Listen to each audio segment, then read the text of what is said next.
Comme vous le savez, le président Trump a déclaré que l'Amérique rétablira la paix par la force. Le président Trump a également bien précisé, et nous le réitérons, que nous allons mettre l'Amérique en premier. Mais l'Amérique d'abord ne signifie pas l'Amérique seule. Les guerriers de l'Amérique se tiennent côte à côte chaque jour avec leurs homologues de la force d'autodéfense du Japon. Nos forces opèrent et s'entraînent ensemble dans tous les domaines pour maintenir la dissuasion. L'Amérique et le Japon se tiennent fermement ensemble face aux actions agressives et coercitives de la Chine communiste. L'Amérique est déterminée à maintenir une dissuasion robuste, prête et crédible dans l'Indo-Pacifique, y compris à travers le détroit de Taïwan. Le Japon serait en première ligne de toute situation que nous pourrions rencontrer dans le Pacifique occidental, et nous nous tenons ensemble pour nous soutenir mutuellement. Nous avons un programme d'alliance robuste qui renforcera notre posture de dissuasion, gardera l'ennemi dans l'incertitude, créera des dilemmes pour lui et garantira que nous atteignons la paix par la force, comme je l'ai mentionné. Cela signifie garantir que nous avons la bonne posture au Japon et les bonnes capacités déployées en avant ici, qu'elles soient permanentes ou temporaires. Cela signifie également étendre l'accès à des terrains clés ici, dans la première chaîne d'îles, comme les îles du sud-ouest du Japon. Et bien sûr, cela signifie s'exercer ensemble dans ces endroits stratégiques.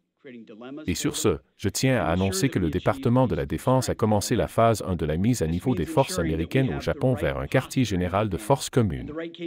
Cette mise à niveau améliorera notre capacité à coordonner les opérations avec le commandement des opérations jointes du Japon, ou JOC. Et nous accueillons avec enthousiasme la création de JOC la semaine dernière. Cela apporte plus d'urgence, plus de coopération en temps réel. Cela augmente également notre capacité à répondre à une situation d'urgence ou de crise, à soutenir les opérations américaines et à aider les forces japonaises et américaines à défendre ce territoire. Bientôt, nous ajouterons des personnels supplémentaires à Tokyo et au quartier général des forces américaines au Japon pour mener des activités qui renforceront nos liens bilatéraux et approfondiront notre coopération opérationnelle. Cela signifie également réorganiser les forces américaines au Japon en un quartier général de guerre, augmenter son personnel et donner à son commandant les pouvoirs nécessaires pour accomplir de nouvelles missions. Comme je l'ai mentionné lors de notre rencontre, l'Amérique et le Japon recherchent la paix. Mais comme le dit la devise de ma première section, ceux qui aspirent à la paix doivent se préparer à la guerre. Nous devons être prêts. En particulier, la livraison stable de missiles est cruciale pour les deux parties. Dans le cadre du Forum de coopération industrielle en matière de défense et d'acquisition et de maintien, le DICA pour abréger, nous affirmons accélérer les efforts pour commencer la coproduction de missiles aéroportés à moyenne portée avancée, ou AMRAAM, dès que possible. De plus, je transmets mon intention de poursuivre la possibilité de coproduction de missiles surface-air, SM-6, également.